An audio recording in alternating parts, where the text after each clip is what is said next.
this is your complete travel guide to Potsdam. How to get around the place, the best attractions to see, which palaces to explore, and how to make the most of your time in this stunning, historical town just outside Berlin.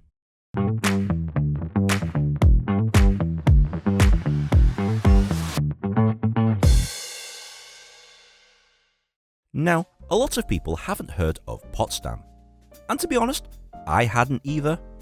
But if you're looking to get away from the hustle and bustle of Berlin, this charming town is packed with exquisite palaces, beautiful gardens, and my guide will take you through the best that Potsdam has to offer.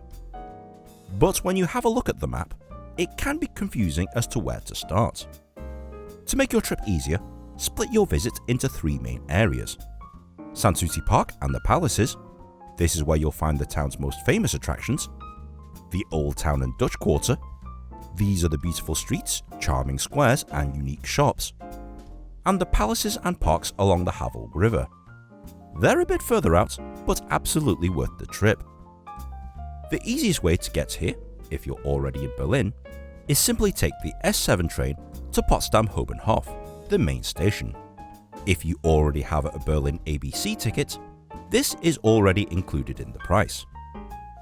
Once you leave the station, you could ride the buses and trams, but to be honest, most of the attractions are within walking distance, and public transport isn't completely necessary once you actually get here. Firstly, let's start over here with the most famous landmark in Potsdam: Sanssouci Palace. This is the crown jewel of Potsdam, and one of Germany's most iconic landmarks. Built in the 18th century by Frederick the Great, Sanssouci was designed as a summer retreat. The palace itself is a masterpiece of Rococo architecture, with stunning gardens that stretch as far as the eye can see. It's a bit of a climb to get to the palace itself. Frederick clearly didn't care about leg day, but once you're at the top, you'll get a great view of the entire park. Inside, you'll find lavishly decorated rooms with ornate ceilings, gold trims, and art that Frederick the Great personally selected for this palace. It's absolutely magnificent, but because it's so popular, you will need to book a timed entry ticket to go inside. The gardens outside, however, are free to wander around. If you can't get tickets for whatever reason, don't worry, spend some time wandering through the park itself.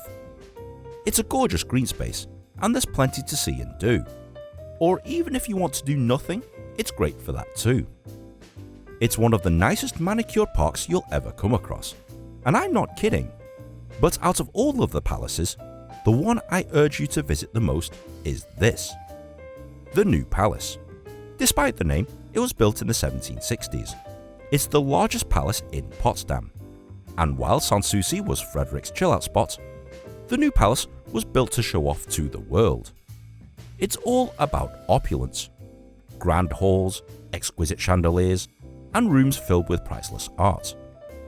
I particularly like the sheer audacity and decorations of some of these rooms. You'll get to see rooms made of shells, constructed in marble, and ones that look like a copy of the Sistine Chapel. This is a much grander palace compared to Sanssouci. It's packed with gold, frescoes, and extravagant ballrooms. If you only have time to visit one of these palaces, this is the one to visit. Right next to the palace, you'll find the Communs. These are two symmetrical buildings connected by a covered walkway. Whilst they look palatial in their own right, they were built to house servants and kitchen staff, but they look like palaces themselves. It's a little overkill, but that adds to the sheer demonstration of the immense wealth of these people.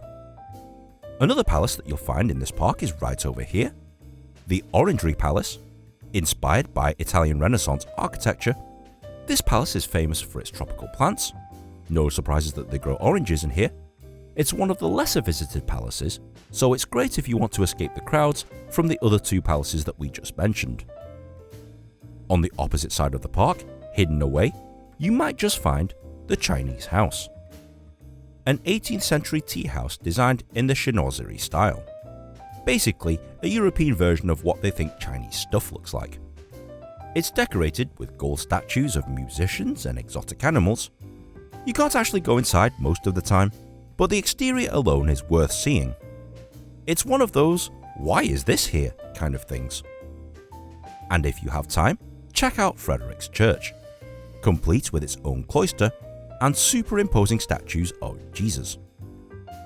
All of this will probably take you most of the day to explore, and you'll find some strange things along the way, such as this windmill, seemingly from nowhere.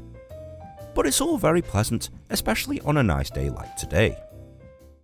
But let's head back into civilization and visit the main part of the town, which is known as the Dutch Quarter.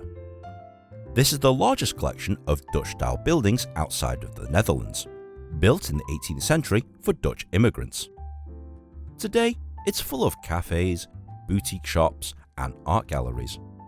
It's a great spot for a coffee break or a relaxed stroll. Some of the things you'll find here in the Dutch Quarter include the Brandenburg Gate.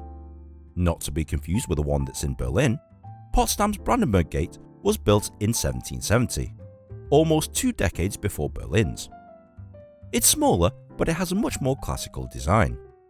It was built to celebrate military victory, but these days it's more of a photo opportunity. You'll find it at the edge of the old town, and it's surrounded by cafes and restaurants, which are quite nice to chill out in. Over here, you'll also find the Church of St. Nicholas. This neoclassical church dominates the skyline of Potsdam. Designed by Carl Friedrich Schinkel, the same guy who designed a lot of Berlin's famous buildings, the Dome of St. Nicholas is massive. You can go inside for free, and it's definitely worth a few moments of your time to explore. It's at this point that you're in the Old Market Square, and you'll see a few attractions just across the courtyard. Firstly, the Museum Barberini. If you're into art, this museum features the works of Monet, Renoir, and other impressionists. This is a top choice for art lovers and is worth an afternoon if you like that sort of thing. Potsdam Museum is interesting if you want to learn all about the history of this fair city, complete with some really fascinating displays. The City Palace? Not really a tourist attraction per se, but definitely a cool building to walk around. Over here, you'll find the Nauener Gate. This impressive structure, complete with someone trying to tightrope across it, is one of the last remaining ancient gates that would have originally guarded the city. And whilst you're in the Dutch Quarter, it's just nice to wander the streets, explore the shops, and just spend some time eating and drinking in the sunshine. Potsdam is also famous for its film industry, and nearby you'll want to check out Babelsberg Studio, the oldest large-scale film studio in the world. Movies like Metropolis and the Grand Budapest Hotel were filmed here. You can walk through sets and learn about the history of German cinema. Even on the streets, they tell you which films were made in these exact locations. If you only have a day, the parks and the palaces and the Dutch Quarter will probably be enough for you, as they're all pretty much within walking distance from each other. But if you have time, and you can use public transportation, venture a bit further afield where you'll find Cecilienhof Palace. This is where history was made, as Cecilienhof is the site of the Potsdam Conference in 1945, where Churchill, Truman, and Stalin decided the fate of post-war Europe. The palace is designed to look like an English country house, with timber framing and red brick. Inside, you'll see the actual room where the conference took place. It's amazing to know how much history happened here. If you're into Cold War history, go across the city where you'll find the Glienicke Bridge, also known as the Bridge of Spies. This was the site of several high-profile spy exchanges between the US and Soviet Union. It's a normal-looking bridge now, but there's a plaque that tells you about its history. If you're not bored of palaces yet, there's just one more I'd urge you to visit. Babelsberg Palace. A fairy tale-like neo-Gothical palace, with breathtaking views over the river. The palace itself is stunning, and the park around it is beautiful for a relaxing walk with picturesque views virtually everywhere. Overall, Potsdam is one of Germany's most beautiful cities, offering a mixture of royal history, stunning architecture, and relaxing nature. Whether you're here for a quick visit or a longer stay, it's well worth the trip. Okay Nin, I'm sold. What do I need to do? Well, you need to come here to Potsdam, Germany. You'll most likely fly into Berlin Brandenburg Airport, and from there, take the S7 train to Potsdam Hauptbahnhof, the main train station here in Potsdam. To buy a ticket for this, simply go to any ticket booth, select your language, and buy the relevant ticket using cash or credit card. Once it spits out a ticket, you must validate it on one of these ticket validators like so, which you'll find everywhere. It will print the date and time on it like this. Then all you need to do is board the train and away you go. The cost? Well, the attraction prices for each paid attraction are reasonable enough. But if you're planning on doing absolutely everything, it can add up. So consider buying one of the combi tickets if you're planning on visiting all the palaces, especially at Sanssouci Park. That said, quite a lot of things here in Potsdam are free of charge, so it can be a low-cost city break if you enjoy green spaces, architecture and nature.